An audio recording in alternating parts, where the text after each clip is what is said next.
चलिए रुक करेंगे अब खबरों की तरफ। बड़ी खबर लखनऊ से है, जहां पर आरएसएस प्रमुख मोहन भागवत का बड़ा संदेश मुस्लिम समुदाय पर बोले मोहन भागवत, जिसमें उन्होंने कहा कि मुस्लिम भी हमारे हैं, संघ के लिए कोई पराया नहीं है।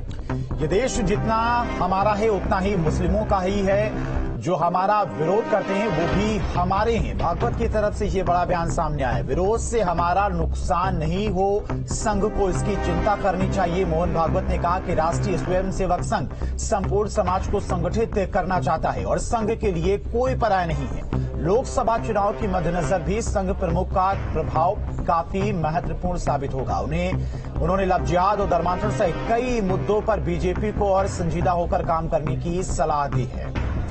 और इसी खबर पर तमाम जानकारी के साथ में लखनऊ से संवाददाता अविनाश हमारे साथ जुड़ गए। अविनाश, मोहन भागवत की तरफ से इस तरह के बयान पहले भी आते रहे हैं, जहां पर उन्होंने मुस्लिम समाज को लेकर कई तरह के बयान दिए, और आज उनका बयान सामने आया जहां पर उन्होंने कहा कि कोई पराया नहीं है, सब अपने ही हैं।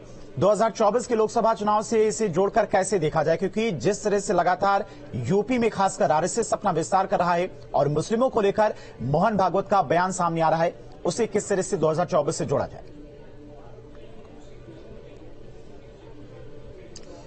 देखिए, जहां तक सवाल मोहन भागवत के लखनऊ प्रवास का है, तो 4 दिनों के दौरे पर थे और चूंकि कल ही उनका ये दौरा खत्म हुआ है। देखिए, जहां तक सवाल मोहन भागवत के इस बयान को लेकर है, जिसमें उन्होंने कहा है कि जो मुस्लिम समाज के लोग हैं वो भी हमारे हैं और उनको भी संघ के साथ जोड़ने की जरूरत है। हालांकि देखिए, ये पहली बार नहीं है, इससे पहले भी संघ प्रमुख की तरफ से ऐसे बयान आते रहे हैं। और आपको ये भी पता है कि संघ की ही एक शाखा है राष्ट्रीय मुस्लिम मंच, और राष्ट्रीय मुस्लिम मंच के द्वारा पिछले काफी समय से, अगर हम पिछले 5 से 7 सालों की बात करें या एक दशक की बात करें, तो ये कोशिश की जा रही है कि जो संघ की बैठ है वो मुस्लिम तबके में भी बढ़ाई जाए और जो मुस्लिम तबका है, जो राष्ट्रवादी मुस्लिम है, उनको संघ के साथ जोड़ा जाए। और देखिए, इससे पहले की बात करें तो चूंकि भारतीय जनता पार्टी भी चूंकि इससे पहले पसमानदा सम्मेलन कर चुकी है और कई मौकों पर खुद प्रधानमंत्री नरेंद्र मोदी पसमानदा समाज के लोगों को भारतीय जनता पार्टी के साथ जोड़ने की बात करते रहे हैं, तो इससे एक कह सकते हैं कि बीजेपी की बदली हुई रणनीति और जो संघ की बदली रणनीति है, उसके तहत संघ इस लाइन पर, इस विचारधारा पर अब काम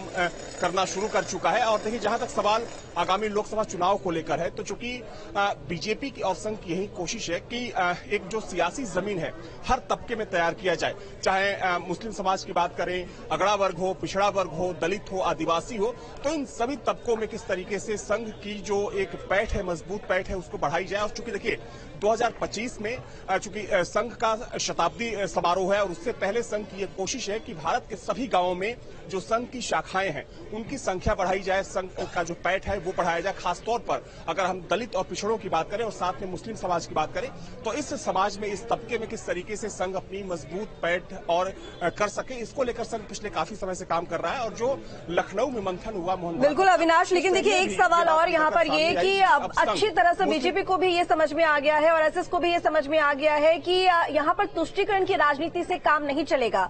अगर आपको अपनी सरकार दोबारा से रिपीट करनी है, केंद्र में एक बार दोबारा आपको काबिज होना है, तो ये जरूरी है कि आपको सबका साथ, सबका विकास कहने से काम नहीं होगा, बल्कि इस पर इंप्लीमेंट भी करना होगा और सभी को साथ लेकर चलना होगा। ठीक है अविनाश, आएंगे आपके पास। फिलहाल आप लगातार हमारे साथ बने रहिए। तो आरएसएस प्रमुख मोहन भागवत की तरफ से ये बड़ा बयान सामने आया। चलो बढ़ते हैं आगे। ग्रेटर नोएडा में